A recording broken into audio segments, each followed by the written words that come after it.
what is a RASP or in-app firewall? How is it different to a WAF, a Web Application Firewall? What do they do and how do they all work? Well, you'll never guess, but that's exactly what we're going to talk about in this video. My name's McKenzie and you're listening to Tool Time by Aikido Security.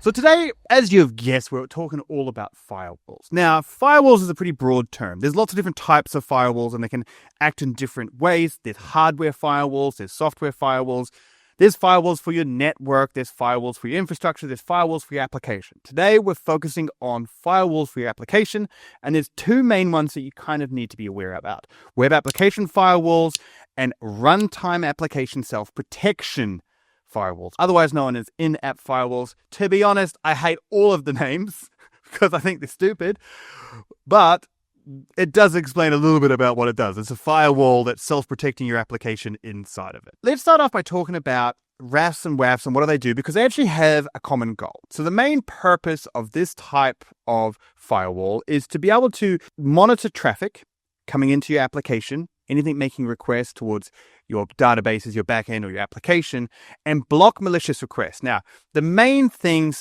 that's trying to stop are SQL injection, command injection, cross-site scripting. It's also probably going to be trying to stop things like malicious users. So if you have someone that's persistently trying to do malicious activities on your application, you want to be able to block them. Firewalls can help with this. It's also going to be really fundamental in trying to stop bot attacks, like DDoSing.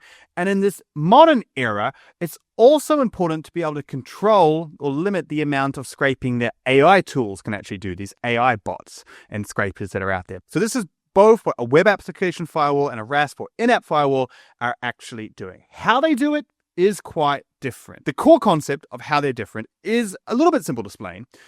A web application firewall sits outside of your application. So it's monitoring requests that are coming in. So if you think about it, when you go to a website, you visit it on your browser. So this is just kind of a rendered way to be able to make requests to your actual application. So those requests can come through the command line or they can come through the browser. A web application firewall is going to sit outside of your application, monitor all of those requests, information coming through, try and identify if there's anything malicious in there via pattern recognition, and then block it. A RASP or in-app firewall sits inside your application, obviously, as the name would suggest. And this means that it actually monitors traffic from the inside. So instead of kind of looking at the requests coming in, it's actually looking at what your application is doing with requests and blocks it. So to understand this completely, I have to introduce you to a concept called sinks.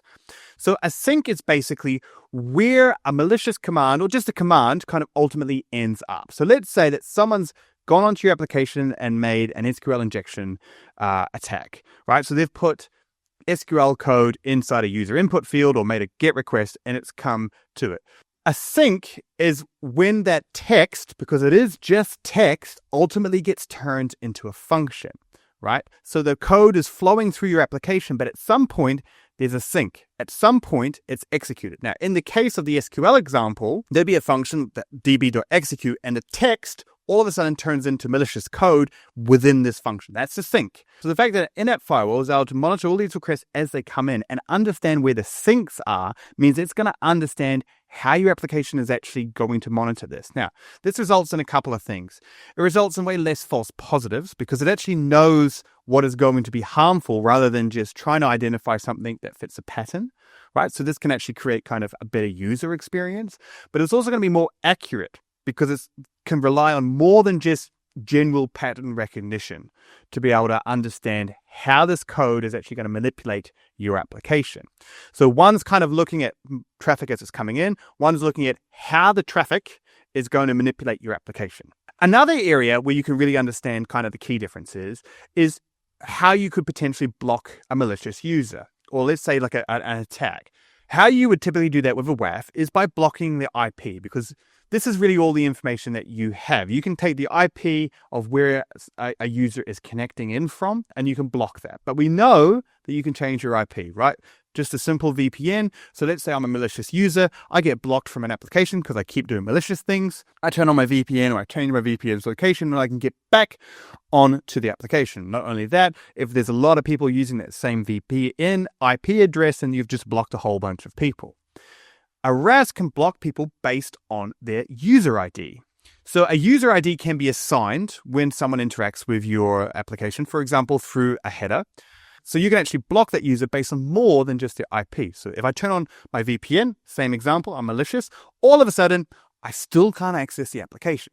So you can see how being inside the application gives us way more ability to be able to monitor traffic and block it. Now, this is kind of currently sounds like a little bit of a video kind of dissing on WAFs and saying that RASP is so much better, or in-app firewalls. We still haven't figured out what to call them. The reality is that they're both actually great at different things. The great thing about security is that often we don't need to pick one or the other. We can actually just have both and use both of them. So for example, a very common thing to do is to use a WAF, for instance, something like Cloudflare, that's really good at volumetric stuff, right? When you've got big DDoSes coming in, we need to block big traffic. Cloudflare is great for that. And then you can couple that with an in-app firewall inside your application that's going to deal with those more specific attack scenarios. Now, in each video, I like to recommend open source solutions for it because I think it's important to make sure that we address what's actually available for free. So there are open source versions of WAFs and RASP, both of them. Probably one of the most popular open source WAFs is something called Mod Security, and this is maintained by OWASP. And the best open source RASP or in-app firewall would be Zen by Aikido, which I do need to let you know I do work for Aikido. So maybe you want to do a Google search for something else if you don't trust me. Now that I've rattled on for ages about all of this stuff, let's just show you what one actually looks like. So if you're wanting to run Zen or install Zen, essentially you need to run it in your application. So setup is kind of slightly more consuming than setting up a WAF because you can do that on the outside. But with Zen, it's very, very straightforward. Right now, I have a vulnerable application that's various different things. And what I'm going to do is I'm just going to show you some commands and I'm going to turn off and on an in-app firewall to show you kind of basically what's happening. So you can see this. There'll be a link for this demo application in the description so you can actually see it. So what we're going to do is we're going to start off with the simplest example of SQL injection. And what we've got is, here's just an example. So this is something where we're adding a new pet. So I have a dog. His name is Freddy. And we can see here that this is successful, right? This is a response. Now, what we can do is let's copy this malicious thing. So what this is SQL injection. And basically, we're trying to insert a malicious pet name, right? Into here. So if we do this, we get the same notice, right? Success. Now, so far, this looks like a crappy demo. Don't worry. So the reason is that I've turned blocking off. What we can do is in the dashboard, I'm just showing you this dashboard so that we have something fancy to look at. We have here events. So we can see here that this here is my malicious payload. It's detected it. Now, I don't have blocking on. So it's let it through, but it has detected that this is here. And we can do this same thing in various different other cases. So let's try kind of a path traversal. Now, path traversal, we're trying to read a file that we shouldn't have. So we're trying to kind of get back to our passwords file, for example, right? So here, if we were to read just a normal file, so this is here in this path. So we're trying to read a file, and we can read this file because we put in the path. But there is also a path here that is malicious because it's trying to access our secret keys. So just to quickly explain it, this ... this means to go back a level. So we're trying to go back from our application layer to kind of our infrastructure layer, kind of, to access our secrets and this key. We can read this file and we can see our secret key here. So this isn't working. But if I go back to the Zen thing, it's detected this path traversal. So we can see that this is actually working.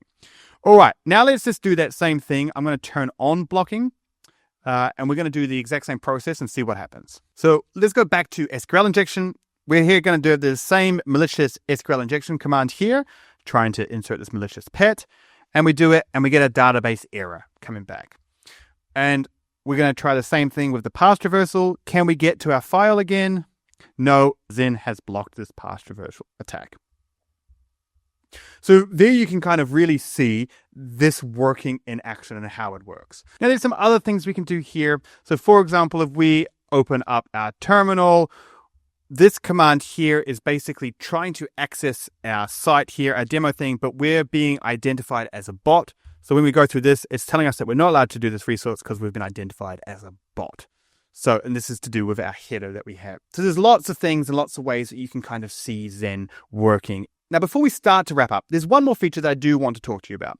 So Zen has an open source version that we talked about. It's for Python or Node or .NET or various other languages. You can find them all on GitHub and you can run it in your own application.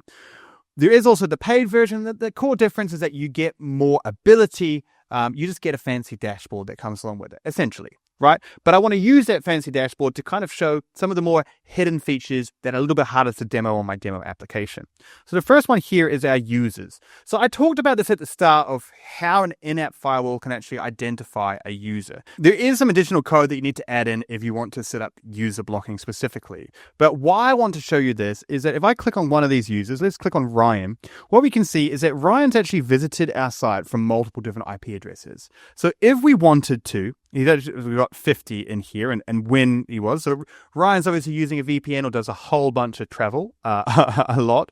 And if we wanted to, we could actually block Ryan from visiting this, regardless of what kind of VPN he's actually using. And we can kind of identify this with all various different kind of users. This is something that a WAF wouldn't be able to do. And what's also cool about having a RASP or an in-app firewall is that you can actually kind of see metrics from AI usage. So you can see what models are kind of accessing your application, your website, and how much kind of traffic and calls they're actually doing. So you can see if you get a kind of a big spike, a lot of these models and how people use them can actually kind of act inadvertently as kind of a DDoS mechanism for attackers. So you can also block the usage, and it also will tell you how much AI usage has actually cost. So here, obviously, on our little demo application, we're only paying about $0.01 for Anthropic to have the privilege of accessing our site. But we can monitor this more accurately, so we actually know and we can make kind of judgments based on that.